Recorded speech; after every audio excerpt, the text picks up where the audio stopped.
So those of you guys that know me, you know that I am obsessed with this shitty Arlington blog that they have. Tells you all the happenings of what's going on in the county. And I'm particularly fascinated with the police blotter because nothing happens in Arlington County. So, like my favorite headline that I've ever seen was neighbors dispute ownership of a rake. You read that and you're like, shit, where's my gun? Handle this. So this one day I'm at work and I'm in my office and I'm reading the shitty Arlington blog, you know, like not doing my job. And I come across this headline. It says, North Arlington bank robbery. And I was like, whoa, something crazy, right? So I click on it. I'm like obsessed with bank robberies. I think that's the coolest thing in the world. So I open the article up and it says, 9:45 a.m., an armed suspect walked into the Wells Fargo in Clarendon. And I was like, that's my bank. That's awesome. Look at this, right? And it says, they came in there, took all the money, and the suspect was a white male in his late 50s, medium build, facial hair. And then they said they have a picture of it down at the bottom of the article. If you want to see it, scroll down. And I was like, well, don't mind if I do. But when I saw the picture, it took my breath away. The man in the picture looked exactly like my father.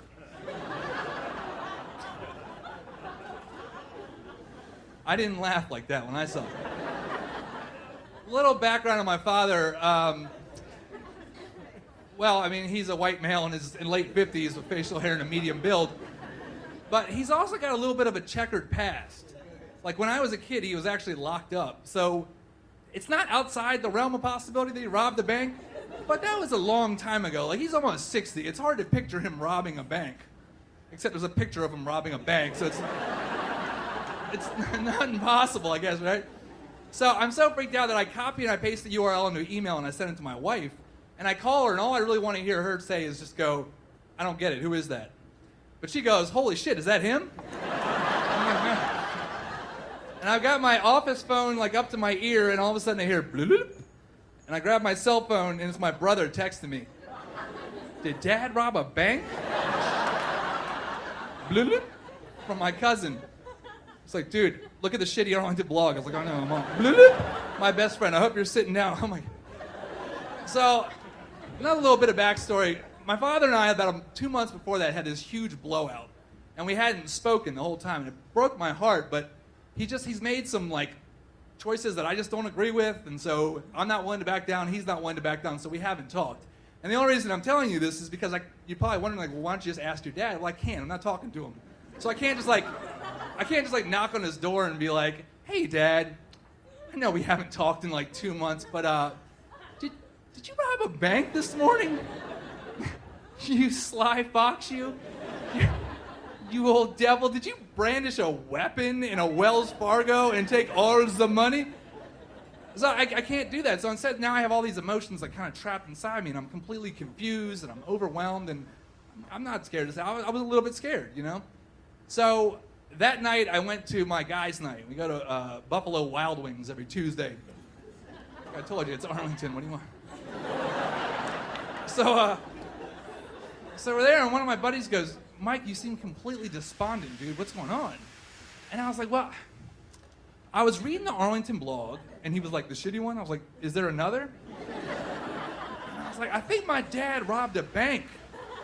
And then all of a sudden I hear another voice go, is this on or off the record? And I was like, what? Who would ask such a stupid question? And then I look over and I saw my friend Jay. What can I tell you about my friend Jay? My friend Jay, he has a really extensive sneaker collection, which is awesome. He's also an Arlington County police officer. Completely forgot that while I was sitting at the table. And I'm like, Jay, it's off the record, dude. Thank you. And he goes, well, you should at least go talk to the lead detective on the case. And I'm like, Jay, I'm not going to rat out my father. I don't even know if it's him. I don't think it's him. Come on. And he goes, and then he said something that, you know, it made a little bit of sense. I hadn't thought of that. He goes, you know, the guy had a gun. He said, supposing he had gotten boxed in and needed to shoot his way out, what if he just shot some woman that had just dropped 2 kids off at school and she was depositing a check on the way to work? And, you know, how do you know? And I was like, well, because it already happened? I mean, it sounds like the movie Heat. I don't think it's what happened here, you know? And I got really pissed off and I left because I was looking for support, not to be accused, you know? And so I didn't sleep at all that night, and the next day I'm in my office, and my head's just swimming, and I get a phone call, and I pick it up, and it's Jay again. And Jay says, Mike, there was a bank robbery. I said, yeah, I know, Jay. I told you that last night at B-Dubs, man, remember? And he goes, no, there was another bank robbery this morning. Same suspect. We're not releasing any of the images this time. I'd like you to come downtown, take a look at the pictures. And so the first thought in my head was what he said last night. Like, what if this guy would have shot somebody? This is now twice. I mean, I never thought my dad would be capable of that, but like 3 days ago, I didn't think he'd rob 2 banks either, so what do I know, right? Then part of me is like, well, I'm not ratting out my father. I don't even know if it's him. This is insane. And then there's the other part of me that's like, dude, go downtown and look at pictures? Like, how cool is that? Like, it's like, I could scratch that right off the bucket list. That would be awesome. But so I do. I decided to go down there, and not for any of those reasons, but just because, like, I needed to know. Like, I wanted so badly to see these pictures and just realize, like, oh my God, it was just a fluke. This guy looks nothing like my father.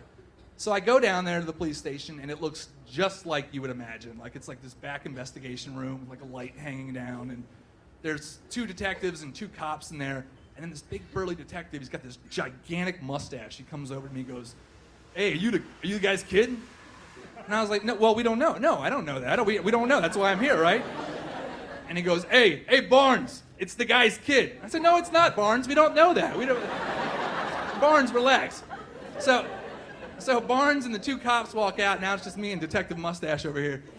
And he takes me over to the table, and he's got a folder, and he pulls it open, and it's got, like, I don't know, maybe like 8 black and white photographs that were still frames from the security footage from the bank. And he looks at me and he goes, all right, now listen, don't rush, just take your time, take a look. Is that your dad? And I said, well, I don't know. He goes, don't answer me, just take your time, take a look. Is that your father? Kid, I asked you a question. I was like, oh, I thought you said don't answer. And I'm looking at it, and I said, I don't know, because honestly, I didn't. The pictures, and he still looked a lot like him, but they were a little bit blurrier. Like, you know, like sometimes like you see security footage, and it's like you can't even tell where you're looking, much less like what you're looking at. It looked like Sasquatch was like grocery shopping or something. And he was like, no, it's a bank robbery. And I said, like, I don't know. And he goes, well, then listen, kid, here's what I want you to do. I need you to do this for me. I need you to go talk to your father, find out where he was yesterday and this morning. And I said, you mean you want me to wear a wire? And he goes, what are you, an idiot? No. I said, oh, no, of course not. That would be awesome. Why would I? No, of course not, right? And he goes, dude, just go talk to your father, find out where he's at. And I was like, well, I'm not speaking to my father right now. And he looked me dead in the face and goes, what kind of a guy doesn't speak to his father? And I was like, oh, that's the same question I've been asking myself for the past 2 months, believe me. And I left the police station, and I'm driving home, and I just decided finally to veer off, and I went towards my dad's apartment. And I don't know what I was looking for. I don't know if I was looking for like bags of money with dollar signs like stuffed under the couch, or like suddenly he has like a Van Gogh up on the wall. I don't know. But I got out there. I was like, I'll figure all that out when I get there. And I go inside, and I knock on the door, and my dad answered. And he doesn't say anything, and he just kind of turned, and I walked in with him, and we sat on opposite sides of the couch, and we had this very surface conversation. Like nothing really was said. But somewhere in the middle of it, I looked at him, and I was like, I know you've done a ton of bad things, but I know you didn't rob a bank. To myself, I was like, and I got up and I left. Nothing was resolved. But as I was riding home, I got a phone call from the detective, and he says there was another bank robbery. We got the suspect. No thanks to you. And I was like, well, I don't work for the force, pal. Thanks. And he goes, well, I just want to let you know it wasn't your dad. And I said, well, I know it wasn't my dad. Thanks. And I got home and I logged on to the Shitty Arlington blog, and I saw an update about the neighborly dispute over the ownership of a rake. Thank you.